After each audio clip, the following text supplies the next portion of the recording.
orang suku Toraja menyebutnya lakba, merupakan senjata khas asal Toraja.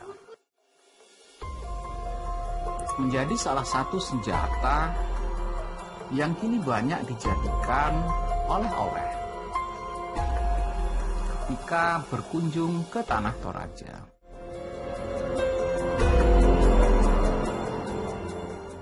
Kini, benda tajam ini memiliki sentra logam pandai besi atau pandai basi di Lembang Lakbo,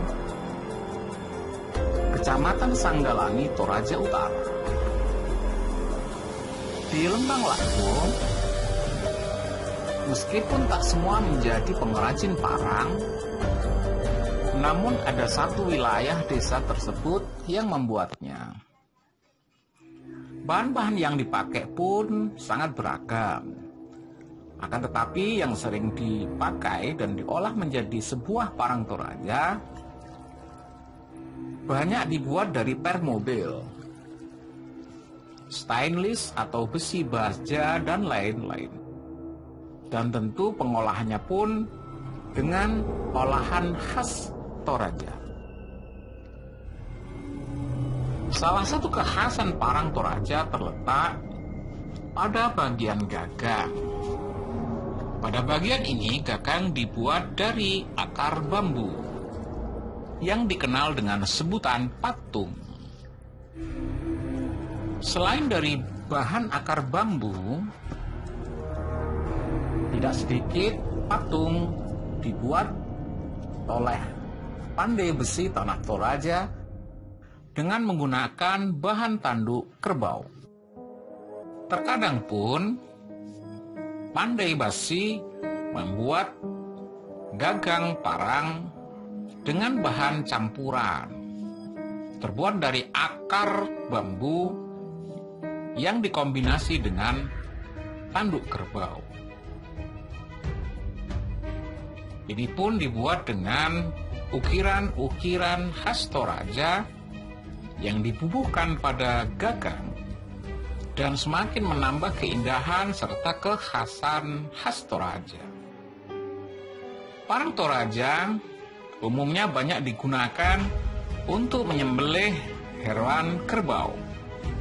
Dan ini biasa dipakai oleh para algojo penyembelih hewan kerbau pada saat upacara adat, semisal upacara kematian. Oleh sebab banyak dipakainya parang ini dalam acara adat penyembelihan kerbau, maka parang pun mempunyai sebutan lain, dan sebutan ini biasa dikenal dengan lakba dua lalan.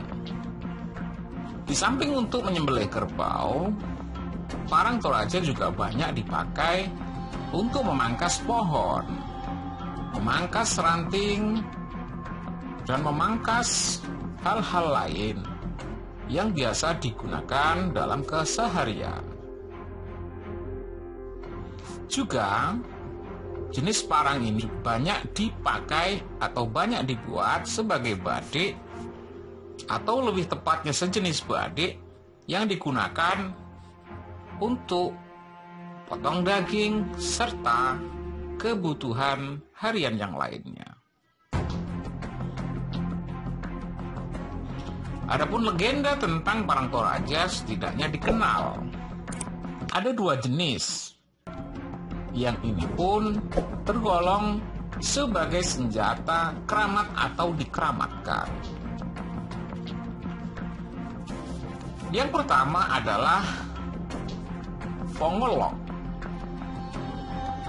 yaitu sebuah parang yang dimiliki tongkonan pong pipa di tabang, di mana parang ini bisa terhunus dengan sendirinya apabila ada bahaya yang mengancam. Kedua adalah to sawito, sejenis parang milik tongkonan Simbuang. Akan tetapi sarungnya ada di sawito ataupun pinerang. Parang ini adalah tanda perjanjian damai antara rakyat Simbuang dengan Sawito, di mana jika ada yang melanggarnya akan terkutuk seumur hidup. Di sisi lain, mengenal bilah parang Toraja tentulah sangat tajam.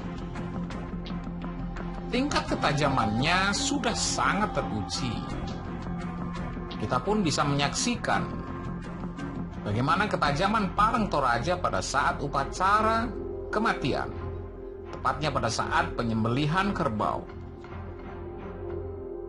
Bagaimana tidak disebut tajam ketika kita melihat Sang Algojo dengan sekali tebas senjata parang Toraja dengan gagang berukir khas Toraja, menunjukkan kegagahan dan kepiawaian Sang Algojo menumbangkan kerbau saat upacara berlangsung.